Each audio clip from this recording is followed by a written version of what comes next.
It's going to be the Chi-Yu and Amungus from Justin Tang. Amungus, excuse me. I don't know how to pronounce that guy's name. I'm sorry. It's okay. I thought you did a good job.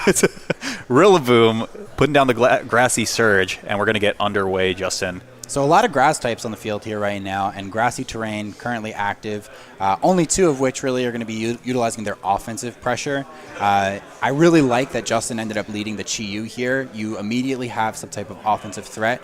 But Chris Hahn is the one with the Rillaboom, which has fake-out pressure. Mm-hmm. Normally, Chi-Yu will carry something like Terra Ghost, but I know from experience Justin usually likes different types of Terras on Chi-Yu to get more defensive value instead of just beating that turn one fake-out. So looks like it's a good position if he does have Terra Ghost. It's going to depend on if he does or not. Now, I did see Justin hovering a switch there. Run me through, I guess, tempo advantage of a turn one switch if that were something to happen, especially against something like a fake out from that Rillaboom. Well, the main thing is you can pull something out that, might be weak to the Ivy Cudgel, which would be fire type, and then cycle in either Intimidate to drop the attack of both physical attackers on Chris's side, or maybe even pull in something that also has fake out, so you can reset kind of a position where the other Pokemon can't protect and then fake out, get a big attack. Sure, absolutely. Terastallization coming through turn one. Is that fire type? Yes. Okay, here we go. First turn going to be coming through. It's a spiky shield for the blocks. Put a little protection up right there. Of course, Chi looking for potentially a spread move here and the fake out like you had pointed out earlier. Heat Wave targeting into that Ogerpon Protect, probably not going to do too much. Usually Rillaboom carry the Assault Vest item, and even still after Terastallizing into a Fire type, it does resist that. I like that play immediately out of Chris, but it's not really like a bad thing. There wasn't any ground lost for Justin. Now, usually that Landorus is probably carrying a Choice Scarf. I imagine it's going to be the fastest thing on the field. Sure. Ogerpon sits at around like 110 speed, so it should outspeed the Chi-Yu, depending on if they have max speed or not. The Landorus, though, will have a Choice Scarf, should be the fastest thing on the field, and threatens possibly a Terra Flying, Terra Blast into everything. And a switch to Landorus, of course, like we pointed out. Intimidate going to come through back on the other side, spread to drop that attack on the side of Justin Tang. Rock Slide for a little bit of chip coming in through, but not too much. Barry's going to get taken right there. That's Citrus. Yeah, revealing that it isn't that Assault Vest set, which means that it might actually have access to Protect. And our players do know this coming in thanks to open team sheets, correct? So you're saying Citrus Berry is usually the other go-to if it's not Assault Vest? Or yeah, either Citrus or Leftovers, sometimes Miracle Seed. Gotcha. That Heat Wave taking the KO on the Landorus, immediately we know it has to be Choice Specs because of that. We didn't see a critical hit notification. But U-turn still kind of giving, oh, sorry, they flipped the players actually. Sorry. Oh, they did. Okay, so Justin Tang going to be the first one to drop one of their mons. I don't know if they switched the cameras yet, though, because they're not on the right players Okay. So we're just kind of, vibing here. Whoever's got what. Iron Bundle, as we talked about in the beginning of the game, coming out here, going to be able to throw out tons of damage into both Pokemon. Can hit both for super effective. Right. And on a pretty good special attack stat. Usually you throw a lot of investment into the special attack stat for the bundle. And it has high base power on Hydro Pump. So Hydro Pump would hit either of these super effective. Even if the Landorus went for Terra Flying, still taking damage from the Freeze Dry. And Chi-Yu being on the field, having Beads of Ruin, makes it so that the Iron Bundle on the other side is actually boosted in how much damage it's going to do because the special defense of each Pokemon on the field is lowered. Across the board, that's correct, yeah. Crazy stuff. And I know you had mentioned the term speed control as well. For the fans in chat who maybe not be as familiar with VGC terminology, can you just explain a little bit about what that actually means to have a Pokemon with good speed control? Because speed is so important in Pokemon, it's like a turn-based game. You go first if you have the higher speed stat. We do things with the board to try and maintain that speed advantage. Tailwind, Trick Room, Icy Wind. There's also priority moves, too, which kind of ignore speed control altogether unless you have a way to block the priority. Immediately, though, I'm assuming this is actually Chris and not Justin here, is going to get that swap into the Iron Hands with the Assault Vest item and Iron Hands' massive bulk, able to kind of tank that pretty effectively. The Beads of Ruin that I mentioned before took it off the field so that way they could properly tank an attack, not hurt their own Pokemon effectively. Okay. We do see the bundle go for Protect, so it's not locked into a choice item. Knowing that without taking a look at the sheets, that's pretty good. And the Pollen Puff out of the Amoonguss. A little bit of Amazing healing play right there. I think that was... All right, so I know Justin is actually the one that has the bundle now. I remember him saying that he's bringing it to this tournament. So that fake out and Pollen Puff, excellent play there coming out from Chris. Again, still, it's really interesting watching him play. He looks like an experienced Masters player. And again, it's kind of a very positional game here. Both of these players are utilizing their fake out tools, their recovery, sustain with Pollen Puff. Now there's also kind of like reversals that happen. Iron Bundle came out, it expended its item with booster energy. Now Amoonguss is threatening to Spore, and now we kind of play a game of chicken. Am I going to swap out again and try and maintain my positional advantage, or are you going to let me Spore your Iron Bundle? Maybe you might even get a KO here because the Amoonguss is pinned, and you have to go for a switch out. Is that a double protect? I believe it is. Did I just miss the last turn? The reason that they had to go for it, too, is because of that the spore scare pressure again, yes. Okay, looks like we do get the Swords Dance coming up from the Ogre Pond as the bundle gets that second protect off. A little bit of a lucky maneuver right there. And a boost coming out on the side of Justin Tang. Yeah, that double protect was actually huge. It probably doesn't... I doubt that the Iron Bundle would have actually gotten knocked out by the Iron Hands attack. Usually they're trained with bulk enough to survive stuff like that.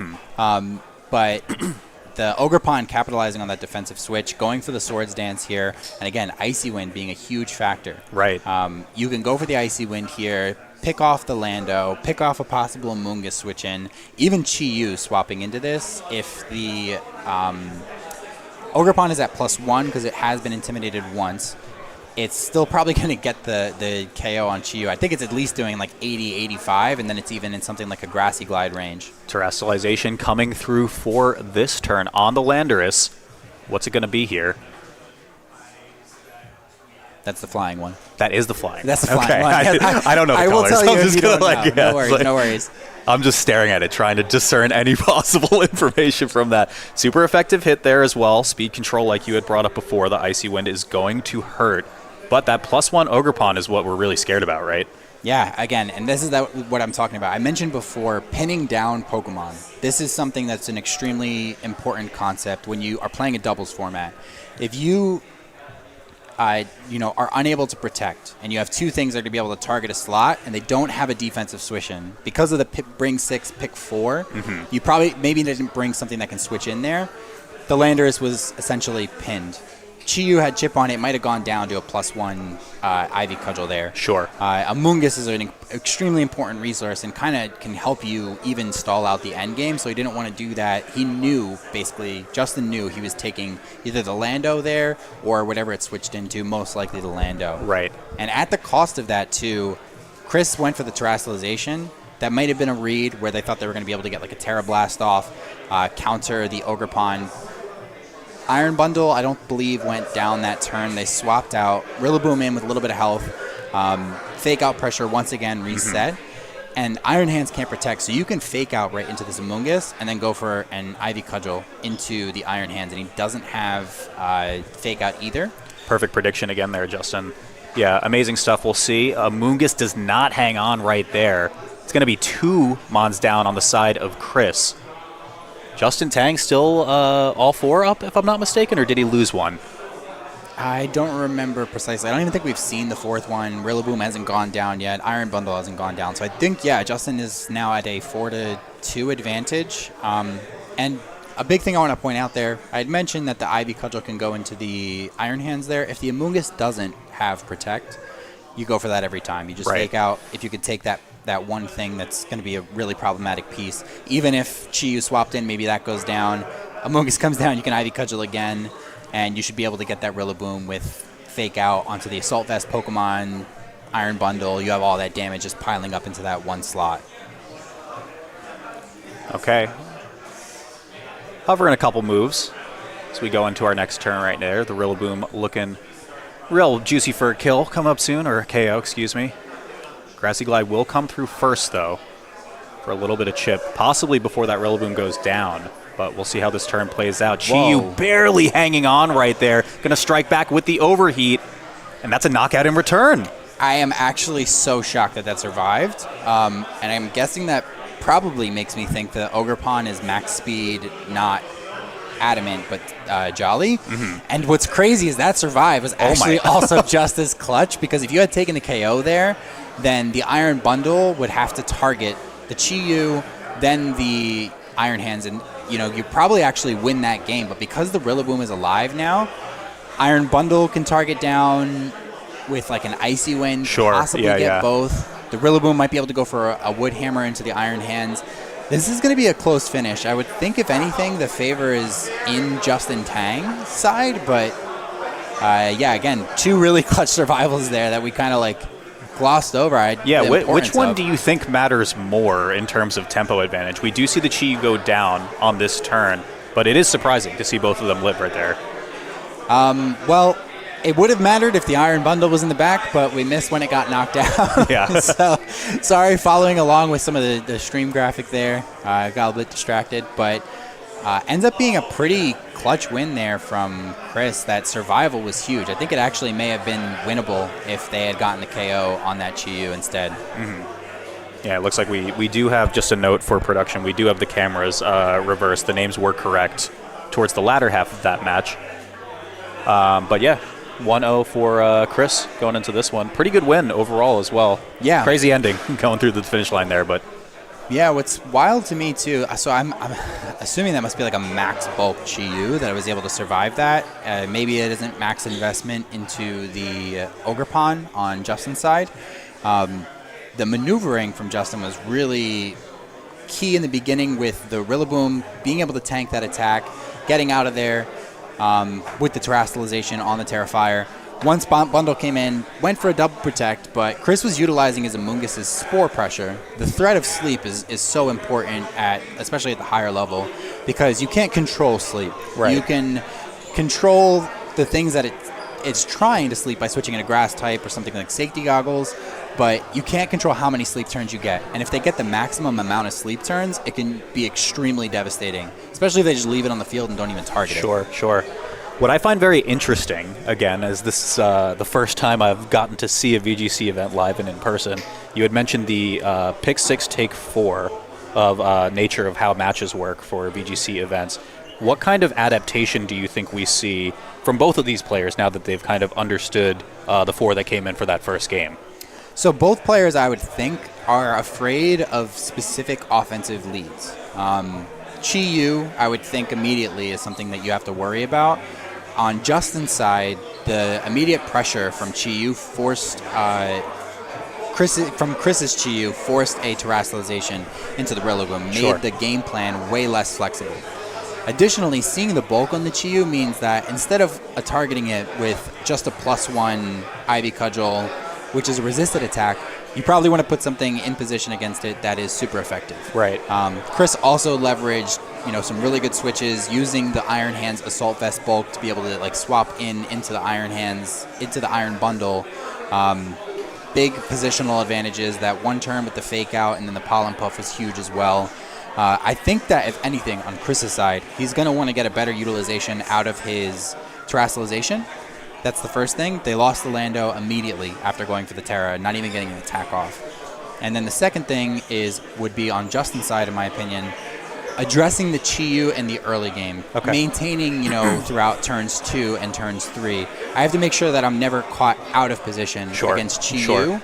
And very often what that will mean is not in position where Chi-Yu and Amoonguss are next to each other and you can't knock out the Amoonguss. Because if you have Iron Bundle out and you're trying to get the KO into the Amoonguss, say it's like a Terrifier, and it goes for a Terrifier, it survives the possible freeze-dry targeting. Or it's EV to live, the Beads of Ruin, freeze-dry, even as a grass type. You don't get the KO, you don't target down the Chi-Yu, and maybe it even Rage Powdered away your freeze-dry or your Hydro Pump into the Chi-Yu, and then they get a Spore off if they want, or they're just knocking you out with a Heat Wave. Bad news tempo either way. Yeah. So Justin's main win condition, in my opinion, is making sure that you don't get run over by the Chi-Yu, and then maintaining effective board position while considering the possibility of an Iron Hands faking you out and cycling in for fake out, and then Amoonguss also possibly coming in, protecting that Chi-Yu. So that's the big thing, I think, on Chris's side to close this game out. just leverage the Chi-Yu really well. The Sure. Intimidate in tandem with Chi-Yu's impressive bulk made for a really good, reversal in that last turn scenario that I didn't even expect. Absolutely. We're going to be moving into game 2 here. Justin Tang versus Chris Han, is that how I pronounce that last name? Second verse, not exactly the same as the first. We'll be seeing the Flutter Mane here on the side of Chris for the first time in this set. But Rillaboom coming in for turn 1 again does present the Fake Out, at least on one slot. Yeah, I would expect the reason that, Justin is leading into these double grass leads is this is how you give Amoonguss maximum respect. Amoonguss, an established gentleman in competitive Pokemon history. You must respect him. He has a long legacy of greatness. And I like what Chris did here to mix things up. Instead of leading with the Chi-Yu and then possibly getting a reversal from the Terra situation, go right ahead with Flutter Mane. Let Flutter Mane bear the offensive burden right away and maintain the tempo. Possibly, get a Terrestrialization on the Lando. Icy Wind, go for a Terra Blast into that Ogerpon. But Fake Out, once again, also going to be a threat immediately into something like that Landorus. And the Embody aspect you had brought up before we got into the match as well from the Ogerpon. Huge for that attacking pressure. Icy Wind is going to come through for the speed drop on the side of Justin Tang. We'll see what the counterattack is right here. I would hope that it's going into the Landorus because, yes, the speed control item is the Flutter Mane, but the threat here to both of your grass types is Landorus. I saw a flinch as well. Was I mistaken there? Fake Out's a guaranteed flinch. Okay, I didn't know if it was from... I thought I saw the flinch after the Icy Wind and got very confused for a second. I was like, that's not how that's supposed to work. And impressively, the +1 Terra Ivy Cudgel doesn't get the Landorus here. I like that Chris chose not to burn the Terra right away. Didn't go for a repositioning here. Doesn't really have a great switch into the possible double up from the Rillaboom and Ogerpon. And then not targeting the Flutter will kind of work against you here. You didn't get a knockout, but I really like that the Landorus is now in Grassy Glide range. Priority attack at all times in the game. If you have Rillaboom active and grassy terrain, you will always be able to chip off that Lando. Right, and you had mentioned to me actually the other day that move recently got base damage nerf, is that correct? Yes, it went from base 70 base power to 55. That's incredibly high. Yeah, it's a pretty big nerf. Yeah, wow. Okay, we will see the knockout right there. Landorus will go down on the side of Chris. Time for the Swords Dance to come up. A little bit of setup on top of the +1 we saw from the Terrestrialization as well. So that Ogerpon's sitting pretty at +3 over there. Yeah, and momentum riding, that is what, Justin Tang is ready to do, especially like the people that are experienced in a lot of day 2 scenarios playing against high-level people. You know that when you have things, when the wind is in your sails, you have to, push forward full speed. And capitalizing on that pressure, he had a great position. Chris got a little bit defensive, went for the Protect into the Flutter Mane, and now it looks like it's, downhill from here from Justin's perspective. There is still the threat of that Icy Wind. I don't know if the Ogerpon is going to be in range of something like a Icy Wind and then a Dark Pulse from a Specs Chi-Yu. That is to be determined. Also, sometimes they do carry something like Grassy Glide themselves, especially when paired with Rillaboom. So the Flutter Mane actually might be pressured off the field on this turn because of that. Right. This could be, like you said, the beginning of the end, though, where just one turn can make the whole difference here in deciding the tempo. Just like that, maybe we see an entire game even back up, Justin against Chris 1-1. Ogerpon's going to take a little bit, but not go quite down, while the Rillaboom escapes right out with the U-turn. Does end up being that Ogerpon was carrying Grassy Glide. Not something we would normally expect. Usually they'll carry Horn Leech or Wood Hammer, but when you pair it with Rillaboom, you have your own way of setting grassy terrain, getting that priority, and with Swords Dance, that's actually extremely threatening. Sure. Doesn't get the attack off into the Chi-Yu. Does try to get that attack damage into Flutter Mane, ends up going into Iron Hands, and this is one of those reposition for Fake Outs things. And here's a really funny scenario. You're not familiar with this yet. But having 2 Iron Hands that have freshly switched in, we get to play a game called Who Gets to Fake Out First? Because we do not know speed tiers. That's right. And sometimes players will play too cautiously rather than just, kind of highbrowing it and being like, I am going to be the faster Iron Hands. I put 148 speed EVs into my Iron Hands. And maybe the people that play more passive, they know that they have less speed EVs. They don't even want to risk it. Now, let me ask, actually, in a scenario like this, we're just going to see a straight switch out. No one even wants to mess with that to begin with. But for a situation like that, is it a level where the players are so good that they just start trickling more and more speed EVs in for that specific scenario so they can win the fake-out speed tie? Yes, and honestly, I don't even think it really gets determined by player skill sometimes. I think what really people are worried about is playing against teams in simulators or on ladder and then finding that they can't outspeed specific teams that they've played a lot that are in the higher ranks. Right. So they will speed creep, or they'll speed creep their friends because they're jerks. Or they have the same team, they have somebody's pace, and then they want to just take the speed advantage where they can get it, or if you absolutely need it. We didn't get to see that pan out in that situation, but there's potentially one more game if Justin takes this one where we can see it unfold, or if just another switch comes in where both the hands come around, maybe. But that Ogre Pawn is still a dramatic threat sitting on the battlefield here. Yes. Let's see, Chiyu's going to switch out. What's going to be the swap in, though? We have, who's left? The Chiyu hands back in. But yeah, that +3 Grassy Glide, like you said, is just so threatening no matter what, right? You can't really switch into it. It's going to take a lot of chunk, even if you do have a resistance. It's a rough position for Chris to be in. Yeah, and basically what happened here, I think, is Chris leveraged. I have to get this Shadow Ball off right now. The only thing I can really sacrifice is my Iron Hands. Iron Hands is going to come in, take that Grassy Glide, but Wild Charge should survive. Yeah, usually they're not EV'd with max attack. They have to invest a lot in bulk. Right. And Fluttermanes usually will have pretty decent amount of physical bulk so that they can survive things like a Adamant Chien-Pao Sucker Punch. Right. Which would normally just get a knockout. So Chiyu coming back onto the board. Unfortunately, this is the position that I was talking about in that last game that Justin needed to make for his win condition. There was no Amoonguss this game, but now Iron Bundle is coming in at an effective time to threaten that Chiyu. Right. We saw no terrestrialization yet from Chris yet. So there's possibility that the Chiyu can make a defensive terrestrialization to possibly a reversal in this scenario. And one thing that people know very fondly about Iron Bundle, my Iron Bundle, very accurate. Everybody else's Iron Bundle, not very accurate. I have some cheat codes. Not everybody else does. 80% or 85%, probably 80%. To me, it's 100%. I don't even look at the accuracy for Hydro Pump. You're just siphoning all of the accuracy away from all the other players. Yeah. I get it. Okay, Protect gonna be saving the Fluttermane for now from the freeze drive, but like you said, very, very rough position here that Chiyu's gonna have to put in a lot of work. And Iron Hands hanging on right there off of the overheat. This might just be curtains. It might be, but they went for Wild Charge. Justin possibly predicting that defensive terrestrialization there. Instead of just getting the Drain Punch and keeping the Iron Hands on the field and then pretty much locking the game up, got a little bit caught in the over-prediction there. Also the possibility that they don't need to make that type of prediction. Sure. Now your Rillaboom can come in. You can just start Grassy Gliding and freeze drying into the Chiyu slot if it's choice specs. It's just going to go down. There's no amount of crit damage that can get through that Rillaboom in this position. Pretty much Justin has all the resources that he needs and the position, priority, etc. Should be in his favor. A little bit downhill from here. Terrestrialization comes through, but like you said, this just may be an ill-tempered fate for Chris and Han coming into the second game. How long can they hang on for is the question. It might not be that long with that priority Grassy Glide taking down the Fluttermane. It also depends if he went for the Hydro Pump and if Justin misses. Yeah, that's true. Oh. Looks like we will have the hit. That is going to tie up the game in favor of Justin Tang.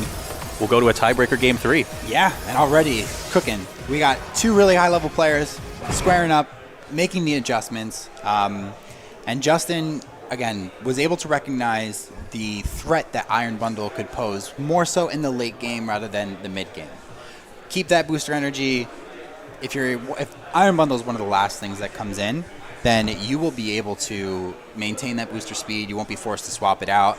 You can use the early game and the mid game to get rid of the threats to the Iron Bundle, get rid of the redirection, at least just put down all the pieces, maybe even at least to like a 2v2 or a 2v1, and then they don't bring in an Iron Hands for fresh fake out, or at least you can protect on that turn. So very great adjustment there from Justin Tang. Chris Hahn, again, I think he's going to realize going into Game 3, Amoonguss, very crucial piece. Super important to that team composition for sure. Yeah, you could see it almost clear as day, even for someone like me. No Amoonguss comes through, not a bad look. And if you were able to see it, then I'm sure anybody in the chat could have noticed the same things. Game 3s are always really fun in high-level competitive VGC at this extremely stacked, fun event. Justin, known for bringing it in Game 3s. I have been at the hand of that prowess myself twice. Trying not to get locked into like a traumatic memory there, but it's okay. We're okay. Don't worry. Switching to Justin Tang fan mode, I would like to see a similar approach in Game 3. I think keeping the fake out, double grass early game, you leverage all the tools that you have immediately into the respectable gentleman, Sir Amoon Gus, and keeping that pressure into the Landorus with late game Lando versus Bundle. He was able to get it off the field early, I think kind of just because there was nothing that Chris could do with that threat of fake out immediate Ivy Cudgel. Sure. He knew exactly when to step on the gas.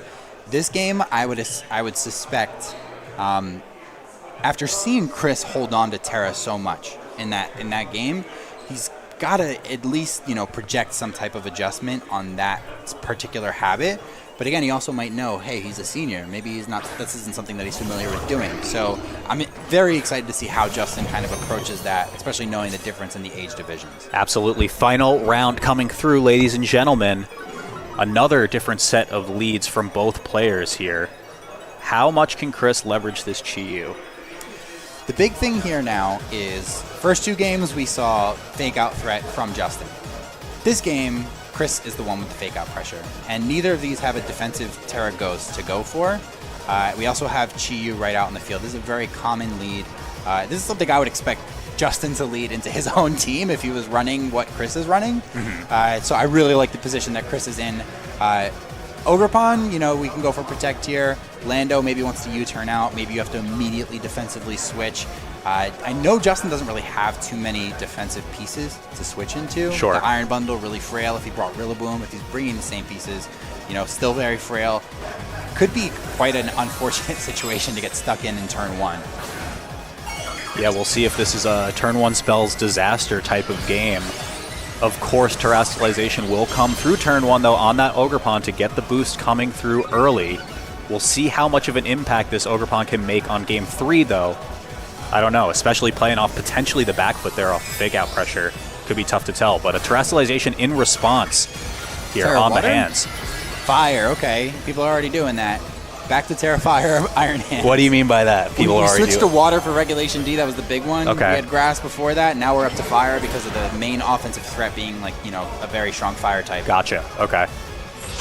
All right, the dance again. We saw this in Game 2. Some would say the Samsung in dance. It's a +3 Ogerpon, potentially going unchecked right there, turn 1, because the target comes through on the Landorus for turn 1 knockout. Whoa.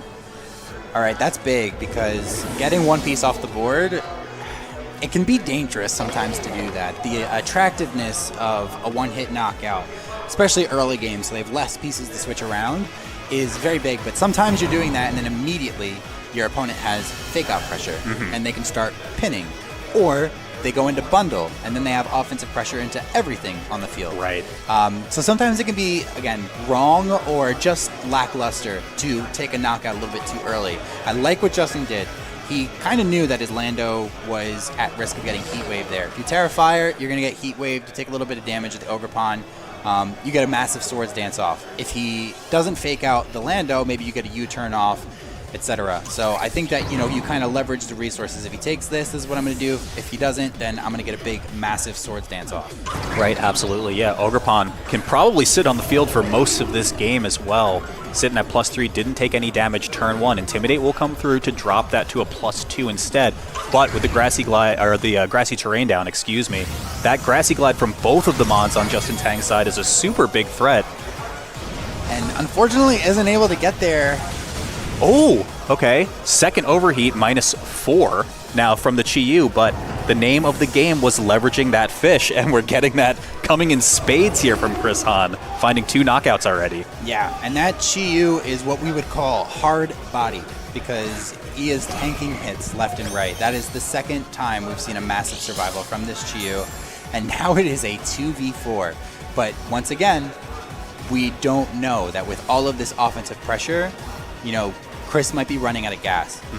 Chi-Yu cannot protect. Maybe there's an Amoonguss in the back. Maybe everything in that one slot is possibly threatened by the damage output. We've already seen terrestrialization. You can throw a freeze dry into the Landorus. This is the late game bundle versus Landorus situation that I talked about. Sure. He set up everything. It might look like Justin is on the back foot right now, but tons of damage. Sword Dance is up. Speed Boost is up. You have the two pieces. This is the position that this team wants to be in at pretty much all times. Still living. I would still think that there's going to be an attack coming out. Yeah, it has to be. Rotation. Okay, Lando will go down on the side of Chris Hahn. That's the first knockout right there. 3-2 now, slightly in favor of Chris, but positional advantage might be a little bit nebulous there, like you had just mentioned there, Justin. Yeah, taking the pieces sometimes might look good. You'd think, oh, I got 4 Pokemon, you only got 2, but this is not 100% over. I would say the big thing is having access to Flutter Mane, which I believe is also a booster energy and booster speed archetype on this team. Good. Additionally, the Iron Hands being Terra Fire now. Even though there's Swords Dance that already went off, we know it's Grassy Glide and then Ivy Cudgel. It resists the Ivy Cudgel that's going to be coming into it. And I don't know if with Assault Vest and Terra Fire, Hydro Pump and the attack from the Ogerpon are even going to be able to get the hands. So what we're going to see right now, Justin's going to go probably for a double protect. You're going to see a fake out and some type of targeting from the Flutter Mane on Chris's side. It's going to depend on the follow-up turn, I would imagine. Unless also the Iron Bundle might have Encore, which we'll go into in a second. We do see Protect come through on the bundle. Is it going to be a Protect in response from the Flutter as well? Spiky Shield from the Ogerpon.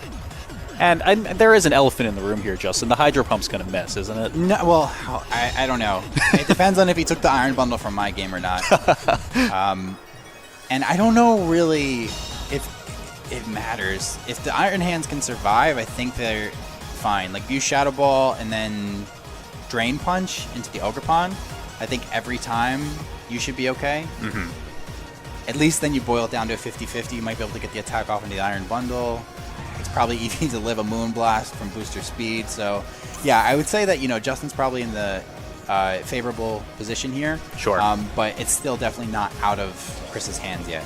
Okay, we're seeing almost the exact move selection you pointed out right there. Shadow Ball will come through onto the Ogerpon. Let's see how much chip that does. Just about a third, a little bit over. Hydro Pump does connect as well. Halfway there on the Iron Hands. Oh, does he just trade? Oh, okay, all right, no, he's going for the Iron Hands. He's going to get there, and It does. Is that a crit? Oh, wow, it just gets there. Okay. That's great, and we actually did see Chris hover his hand stats for just a moment, so I wonder if maybe the thought crossed the mind of if that Cudgel would be able to be survived from the Iron Hands. But now, just like you said, you took away the pieces, but only the queens remain on Justin Tang's side, and it might be checkmate. Yeah, I think, unfortunately, because there was no special defense drop on the Ogerpon, there's no way for Chris to get out of the situation. Freeze Dry and Grassy Glide will always clean it up. That's right. Needed the hands to survive there, get the Drain Punch off, and get the KO into that Ogerpon for there to even be a chance. May have even needed another Hydro Pump miss coming out of the bundle. And unfortunately, that's not what happened.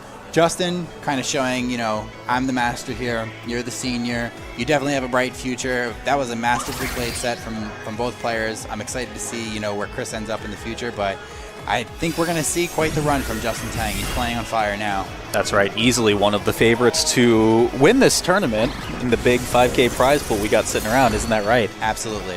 But Justin Tang sitting there with the last couple of turns trickling through on this end game, ladies and gents, saying, respect your elders.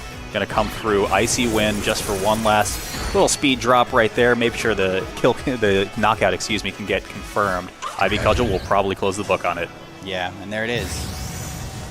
Well played there for Justin Tang. We already get to see our first DLC Pokemon making a huge impact on the game. Some familiar faces from other formats, Chi-Yu, Flutter Mane, Iron Hands. Very common picks back in Regulation D, Regulation C. Landorus added to the mix makes things a little bit different. That archetype of team. It used to be Gyarados back in the day, where people would use. We called it New Balance. There's always a balanced team, kind of that everybody has. Was that intentional? Yeah, with the idea of the shoe, right? The other core, Adidas. No, I'm just kidding. So that would rock. That would be so cool, actually. It would.